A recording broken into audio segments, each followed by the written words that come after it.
Happy Mother's Day. I know Mother's Day is next week. I got it. But tell me, who's going to be the one person that stands up and tells me mothers are not worth celebrating? Like every day. Who's going to be that person? Because it will boo you right out of the building. I mean, my mother was a saint. And those of you who know me go, well, that's obvious, no duh. She raised you. She had her hands full. But it wasn't just me, you see, because I had a sister.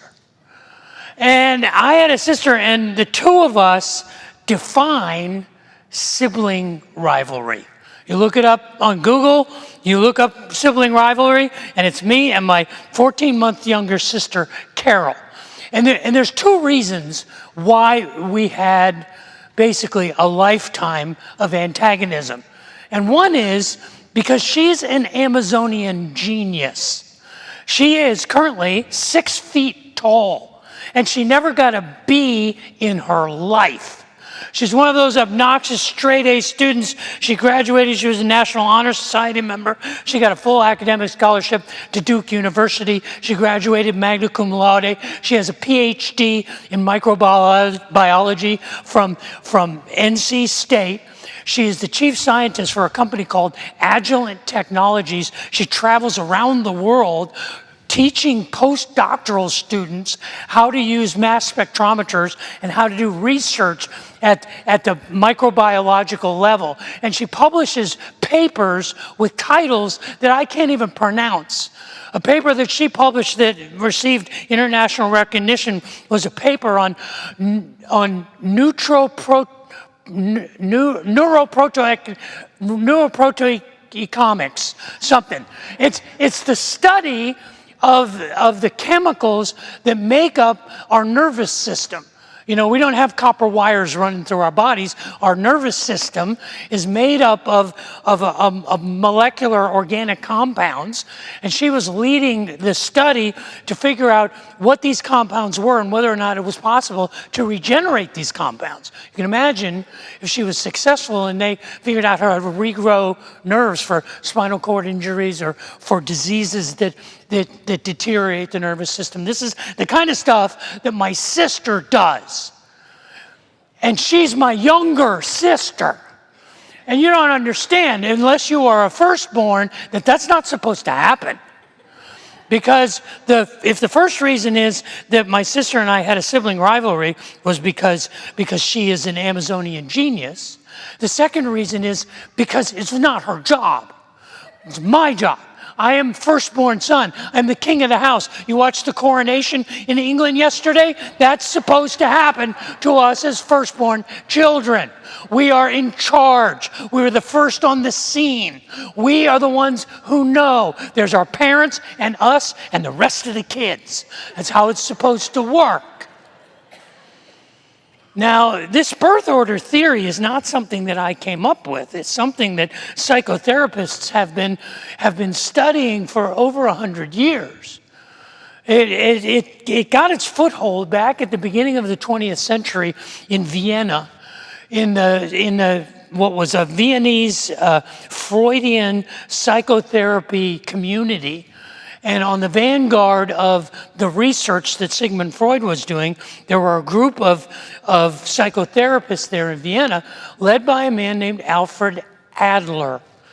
And Alfred Adler broke from Freudian psychology because he saw the nomothetic, the counseling strategy that Freud has as being incomplete. And he wanted something that was more idiomatic, that was more individualized. And in 1912, Alfred Adler broke from Freud and he started a group for individual psychotherapy research. And in fact, they had an annual publication that about psychotherapeutic techniques that they were developing. And one of the things that Adler began to research was the impact of birth order on human personality development. And Adler was the first, and the Adlerian School of Psychotherapy were the first people to begin to realize that the birth order, where a person is born in a family, can actually create patterns and tendencies and characteristics so that firstborns and middle children and lastborn have very distinctive and different behavior patterns. 75 years later, this was de rigueur. In the 1970s and 1980s in American psychotherapy, birth order therapeutic strategies were popular. In fact, one of the most popular books written in 1985 was written by a man named Dr. Kevin Lehman, and it is subtly enough titled The Birth Order Book. And Kevin Lehman had, in his therapeutic practice, documented the noticeable distinctives between children depending on their birth orders. And this is how he described the attributes of each one. He says, the qualities of a firstborn have a tendency to be this: perfectionistic, reliable, conscientious, logical, list makers, well organized, hard driving, natural leaders, critical, serious, scholarly, doesn't like surprises, technological, and named Dave. Middle children, he describes this way as mediators, compromising, diplomatic, avoiding conflict, independent, loyal to peers, many friends, mavericks, secretive, unspoiled. And it describes lastborns in this way: manipulative, charming, blames others, attention seeker, tenacious, people person, natural salesperson, precocious, engaging, affectionate, and loves surprises. You're laughing because you know these people, or you're laughing because you are these people. And over the years, the sort of the fantasy or the fascination with birth order psychotherapy has diminished because we realize there's so many exceptions to those rules. There's exceptions in a family order where there's a blended family, so that you're no longer the firstborn, you're now a middle, or you're no longer the lastborn. You've shifted positions. There are distinctives in family patterns where there are more than 6 years in between each child. You can have 3 firstborn children if they're 6 or 7 years apart, because it's like a do-over, because the next child is coming along and it's a fresh start. There's what Lehman calls the lonely onlys, the single family children, and there's complications and exceptions, but I think the pattern is still true, that we have tendencies, that whether we are a firstborn or a lastborn or a middle child, we are raised because of our family environment with certain tendencies. And I want to suggest that those tendencies transcend our nuclear or our biological or our family of origin, that they actually play themselves out in our communities and in our workspaces and even in our casual relationships and friendships. Next week, we're going to celebrate Mother's Day, and as we were thinking as a team, how do we want to prepare for celebration of Mother's Day? We want to make it a big deal. We came on the idea of let's celebrate the family. Let's celebrate the family, and not just the nuclear biological family. Let's celebrate the family that we are a part of as a church, as a community, as a nation, as a society, as humanity. Let's celebrate the family of God. And so we began 2 weeks ago with a family panel. And we had heard from folks who have had a broad spectrum of experiences with their family life, and the pros and the cons and the victories and the defeats that they have suffered. The next week, last week, we began an examination of the book of Proverbs. The book of Proverbs is notoriously understood to be God's book of wisdom. And I wanted to study the book of Proverbs to say, what does Proverbs tell us about the family? And what I suggested is that there are 3 degrees of family life, and that if we consider ourselves part of the family of God, or part of the family of humanity, or part of a church family, or part of a biological family, that we look at each other through the lens of a family. I suggested one way for us to operate in a healthy fashion as family members is to see everyone as someone's neighbor. And the Proverbs encourage us to behave as good neighbors, there is wisdom in that. Next week, we're going to go to the most intimate reflection, the most intimate focus, which is to see everyone as someone's child. Everyone we meet, there was a day, and perhaps it was brief or perhaps it was filled with trauma, but for most people there was a day when a mother held them in their arms and considered them to be perfect and precious. Everyone is someone's child. Even Adolf Hitler had a mother. And so that perspective is what I think helps us to be wise in our lives as family members. But today, I want us to look through the lens and see each other as brothers and sisters, because everyone is someone's sibling. You may not have a biological brother or sister, but all of us are part of a family of families, of a community, part of the family of God, part of humanity. And there is wisdom in treating each other as brothers and sisters, seeing everyone as someone's sibling. But if the birth order is true, we have different ways of doing it, depending on our strengths and weaknesses. And I want to see what the book of Proverbs encourages us, what is wise for us as firstborns and middle children and as youngest, not just in our biological family relationships, but in our work families and our neighborhood families and our church families. What does wise behavior look like if we see everyone as someone's sibling? But before we get into that, would you pray with me for a moment?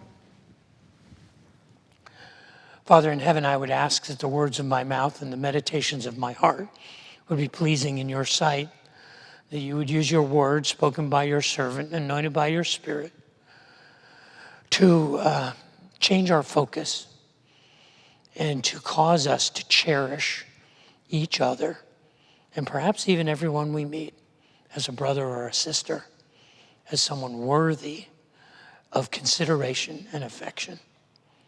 Pray that for myself and for my family, for all of us here. For I ask that in Jesus' name. Amen. The book of Proverbs has some interesting insights when it comes to the nature of the family. And a lot of the insights in the book of Proverbs are tutorials and warnings about the importance of doing family well. And some of them are somewhat cryptic and even difficult to hear. 2 times in the book of Proverbs, it says what it says in Proverbs chapter 25, verse 24. Better to live on a corner of the roof than share a house with a quarrelsome wife. Don't shoot the messenger, that's what it says. It says it 2 times in the book of Proverbs. It's better for you to live outside of a family than inside of a family that is constantly fighting. I think we know the wisdom of that. But there are warnings in the book of Proverbs, like in Proverbs chapter 11, warnings against doing damage to a family or tearing a family apart. It says, those who bring trouble on their families inherit the wind, which means you will constantly be drifting and lost and pushed around. It encourages us in the book of Proverbs to value our families, and it does it in the strongest possible way. In Proverbs 17, it says, a friend loves at all times, but a brother or a sister is the one who you call when things get rough. The brother is the one who you contact, and they don't answer, what do you need? They say, where are you? I will come. I will be there for you. It says, a brother is born for a time of adversity. A brother or a sister, a family member, is the one who's better than even a best friend. And what was really convicting for me is the language of Proverbs chapter 7. It says, say to wisdom, you are my sister. Oh. And to insight, you are my relative. Love wisdom like a sister. Which means that the bond that we have, even though it antagonizes us, even though it frustrates us, we are to pursue it and have a relationship with it like a sister. Make insight a beloved member of your family. Now, we may not experience this or understand this the same way, brothers and sisters. I mean, there are some of you who I'm sure are estranged from family members who have had the family dysfunction and trauma and drama that has left you with real wounds.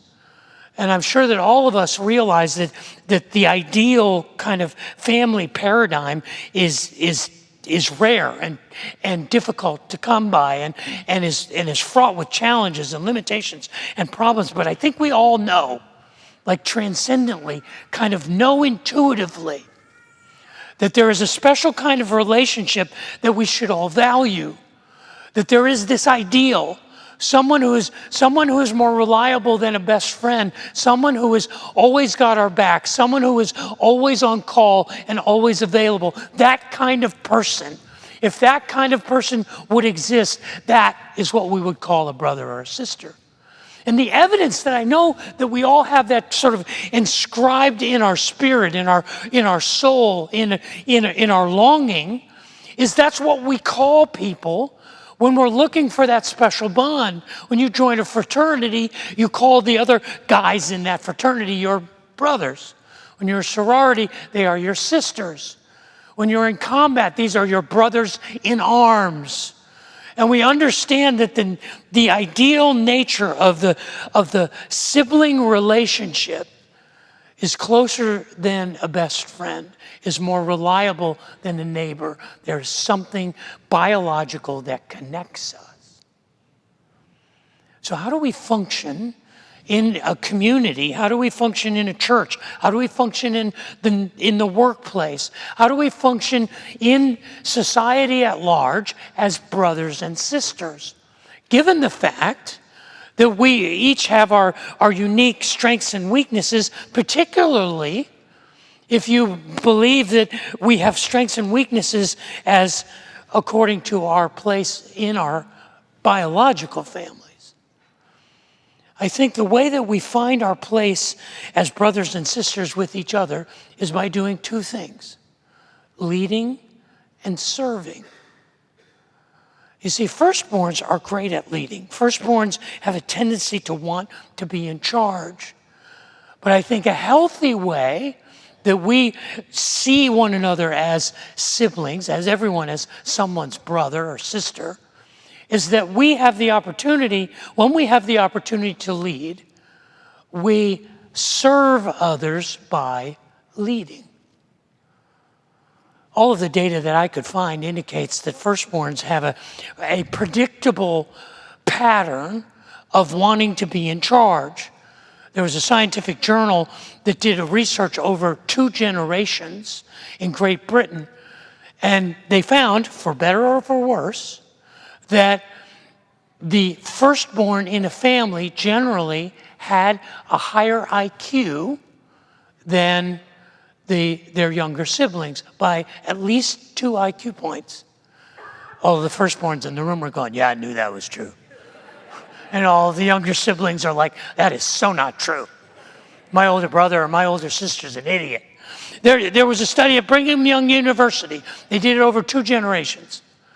And they studied children and their parents and the time that the parents devoted to their children between the ages of 4 and 13. And what they found was that the parents devoted over 3,000 hours more to what they called quality time with their children than they did with their younger children. 3,000 more hours with their firstborn between the ages of 4 and 13. The University of Essex in England did a study of 3,553 individuals And what they determined was that an oldest child was 16% more likely to go to college than a younger sibling. The University of Ghent in Belgium found that birth order, the oldest child has higher personal goals as a rule than younger siblings. They also found that firstborns are more likely to become CFOs and CEOs. They are more likely to pursue fields in medicine and biological studies. They also found that firstborns are more likely to become smokers. In case you didn't know, I'm a firstborn, so smoke them if you got them. But you see, I always believed that my ambition and my drive was because that's what my parents expected of me. My competition with my younger sister was because I was expected to be a high performer, because my role models were my parents. When you have younger children, you have role models who are your peers, but when you're a firstborn, you're imprinting on adults. And they think differently, they act differently than children do. And so it's natural for firstborns to have that ambition and that imprint. There's a study at Duke University that found that earlier born siblings, however, are more likely subject to parental monitoring and expectations and strict rules and face harder consequences for wrongdoing. If you've raised multiple children, how did you discipline your firstborn compared to how you disciplined your thirdborn? I can tell you how we did it. I raised my firstborn with the motto, spare the rod and spoil the child. By the time we got to our thirdborn, it was like, she'll be fine. And so there's no wonder that the USC study found that bossiness as a category is more prevalent among firstborns than it is among those who are younger siblings. But what they also found, and this is an interesting observation, that bossiness is higher among firstborn women than firstborn men. Take that to the bank. But you see, I believe that when we are in a position in life, in a community, let's say a workplace family or a church family or a neighborhood family, or you're assigned or you're engaged in a club, a running club or a cycling club or a sports team, and leadership is required, that even though you are inclined to seize that leadership, that you see leadership as stewardship, that you see leadership as service. You see, when we are placed in a position where we are responsible, where we have the authority, that means that we are serving by leading. The way I serve you is to lead you. You see, we're warned in the book of Proverbs against abusive leadership. In Proverbs chapter 28, it says, like a roaring lion and a rushing bear is a wicked ruler over a poor people. A leader who is a great oppressor lacks understanding. I think the way that we are to lead is to lead by seeing our leadership as a service to others. We serve others by leading them. All the firstborns in the room are going, yeah, that's right. Somebody's got to do it. Somebody's got to get the stuff done. What, are we just going to sit around and wait for the younger siblings to do it? No, somebody's got to be in charge. But here's a rule of thumb. I think the healthiest way to exercise leadership is to remember one rule of thumb. Never separate responsibility from authority. You understand what I'm saying? Like if you have the responsibility for a project or a task, or you have the responsibility to lead, you also have the authority to make the decisions to get that accomplished. And if someone separates responsibility and authority, that's abusive leadership. If I give you the responsibility but not the authority, I am abusing my leadership. If someone asks you to do something but doesn't give you the authority to get it done, they're abusing you. I think the rule of thumb is when the situation calls for it, and it doesn't matter whether you're the youngest sibling or the middle child or the oldest child, all of us will be in situations where someone has to be in charge, and that person is you. Be a wise leader. Remember, everyone is someone's sibling, and good leaders serve or lead by serving, or serve by leading. That's what it is. It's the youngest children that is an interesting study, because I think the youngest siblings, the lastborns, are the ones who are adept at leading by serving. They flip the paradigm. They're the ones who can sit behind the scenes. The profile of a youngest born, a lastborn. The most interesting study I saw was an American Psychological Association study, and they conducted it over a number of years. And they gathered random people together, and they divided them into groups and sat them in circles of 8 or 10 people according to their birth order. And there was one group of 8 or 10 people who were firstborns, and one group of 8 or 10 people who were middle children, and one group of 8 or 10 people who were youngest children. And in the middle of that circle, they placed a piece of paper upside down in the middle of the circle. And they gave them no instructions as to what to do. And they just observed. You know what they found? 65% of the time, the first group to go and pick up the paper and turn it over and see what it said were firstborns. 65% of the time. 25% of the time, someone from the middle group, they would be the first group to go and pick up the paper, and when they turned it over, it just gave them instructions for a discussion about birth order. The most interesting thing that they found was that less than 10% of the time, the lastborns were the ones who someone would get up first and pick up the paper before the other two groups. There were even some times when no one in the lastborn group ever got up and turned over the paper. They observed that they just sat around and wondered what the paper might be.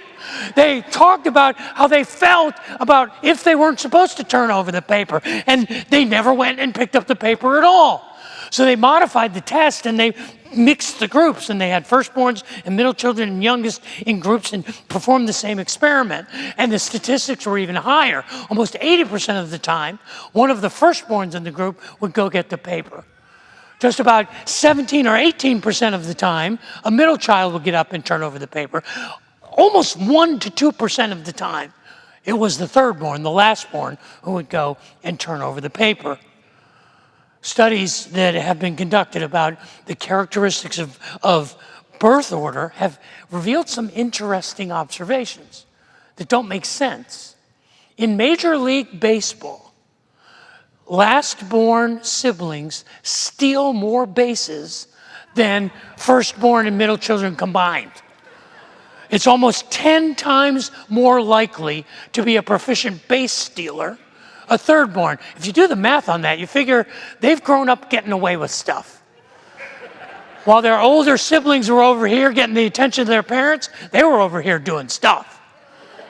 And so that makes sense. The most popular major for thirdborns is journalism, talking about things. They have, as a rule, greater cooperative skills. And then this is a result I'm not sure I understand. Thirdborn or lastborn siblings have a tendency to think that they are the most funny person in their family. That's funny, but I don't think they're funny.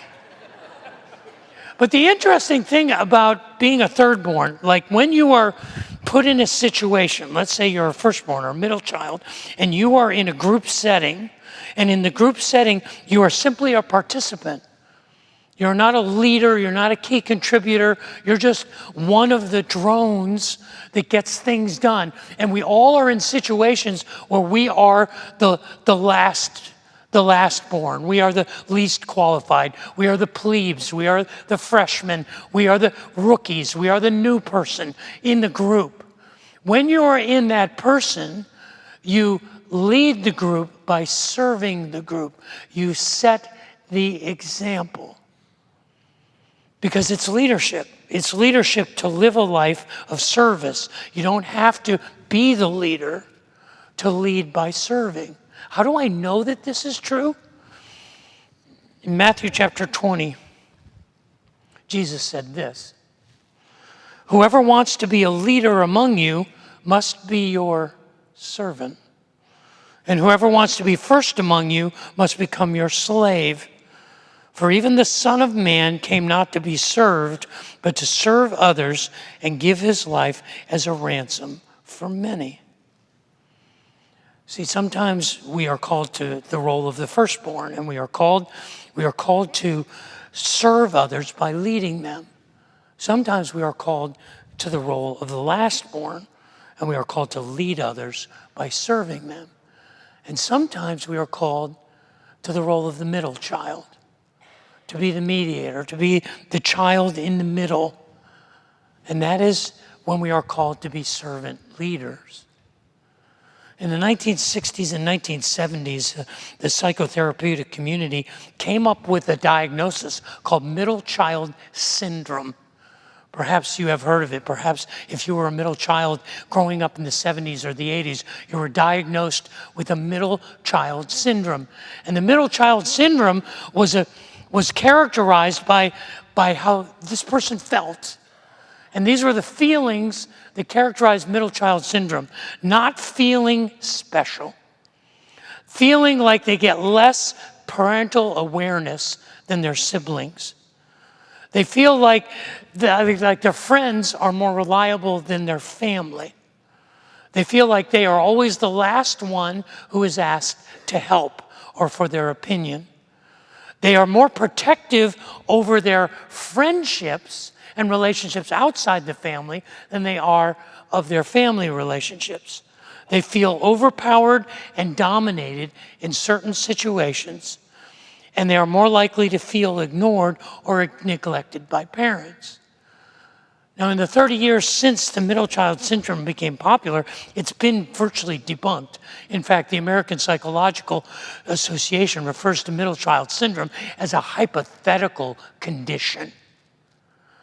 You want some evidence of that? You realize that the largest percentage of American presidents were middle-born children, including Donald Trump. You know who else is middle-born? Princess Diana, Madonna, Britney Spears, Jennifer Aniston, Miley Cyrus, and Kim Kardashian. These are middle children. So the middle child is the child, I think, who understands how to navigate the sibling relationships better than the firstborn or the lastborn, because they've had to navigate and negotiate and compromise and be the peacemaker and the bridge builder their whole lives. There's something heroic about being a servant leader, about being in that role of the compromiser, the peacemaker, the bridge builder. In fact, these are the kind of people that Jesus, when he spoke in Proverbs, spoke about. You know what the Proverbs of Jesus are. We call them the Beatitudes. They're in Matthew chapter 5. And see if this doesn't sound like a middle child. God blesses those who are poor and realize their need for him, for the kingdom of heaven is theirs. God blesses those who mourn, for they will be comforted. God blesses those who are humble, for they will inherit the whole earth. God blesses those who hunger and thirst for justice, for they will be satisfied. God blesses those who are merciful, for they will be shown mercy. God blesses those whose hearts are pure, for they will see God. God blesses those who work for peace, for they will be called the children of God. God blesses those who are persecuted for doing right, for theirs is the kingdom of heaven. I think what Jesus is describing is the peacemaker, the bridge builder, the person who is in between, the person who can build compromises and bring unity. That's what it means to be a servant leader. And in the birth order, that's what it means to be a middle child. See, regardless of whether we are firstborn or whether we are lastborn, whether we are middle child in the ordinal family that we live in, or in the blended family that we live in, or in the home that we grew up, or the biological family that we're a part of, regardless of that, in the community, we assume different roles. Sometimes we lead by serving, and sometimes we serve by leading. But every time we should be called to be servant leaders. See, I think this is how we are to build a family that extends beyond our biological family. We are to understand our role and see each other as brothers and sisters. And we are to see everyone as someone's sibling. We can see everyone as a brother or sister, even when I am in the role of the youngest or the middle or the oldest. I am honoring my brothers and sisters. The book of Proverbs is very clear that the priority in the protecting of the family is something we should all work toward, not just our biological families, but our neighborhood families, our community families, the teams that we are a part of, our work families. And not just that, but I believe the family of God and the church family and the family of humans. It's interesting, the warning, the harshness of the warning in the book of Proverbs. In Proverbs chapter 6, it says, there are 6 things the Lord hates, 7 that are detestable to him: haughty eyes, a lying tongue, hands that shed innocent blood, a heart that devises wicked schemes, feet that are quick to rush into evil, a false witness who pours out lies. And the 7th thing that is detestable to him: a person who sows discord in a family. If the Proverbs are wisdom for family life, then it gives us the advice that we are to see everyone as someone's sibling, and that there are those who we are to regard as our brothers and sisters. Proverbs chapter 18 says, one who has unreliable friends soon comes to ruin, but there is a friend. You can be a friend. You should seek a friend who sticks closer than a brother. I have a younger brother. I not only have an Amazonian genius for a sister, I have a little brother named Peter who is 6 years younger than me. He was what I considered to be my personal lab experiment. I made my brother do stuff. Here, eat this. Here, go there. Hey, Pete, what happens if you jump off the roof? What happens, Pete, if I throw you up in the air? I mean, I did stuff to my brother. He should have been dead 20 times over. But my brother is the classic thirdborn. He's the classic lastborn. This is my brother to a T. Manipulative, charming, blames others, attention seeker, tenacious, people person, natural salesperson, precocious to the max, engaging, affectionate, and loves surprises. But even though my brother in the biological birth order is a classic lastborn, he is the most godly man I know. See, my brother has spent 40 years of his life serving teenagers. He works with an organization called Young Life.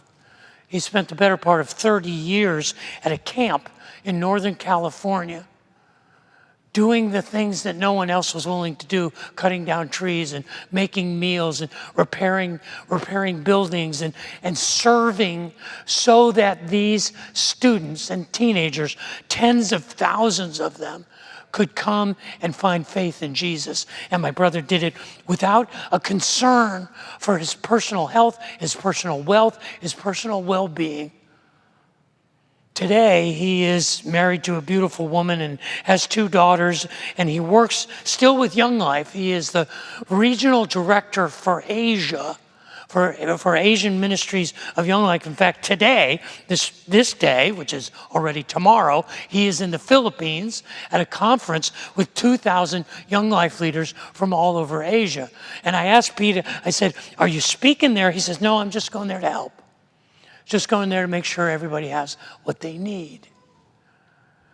My brother is a leader because he's a servant leader. He may profile as a last-born, but the reality is, he is my hero. You see, I believe that if we want to make our mothers happy, truly happy, we should treat each other as brothers and sisters. Because I know that's the thing that would give a mom a happy Mother's Day.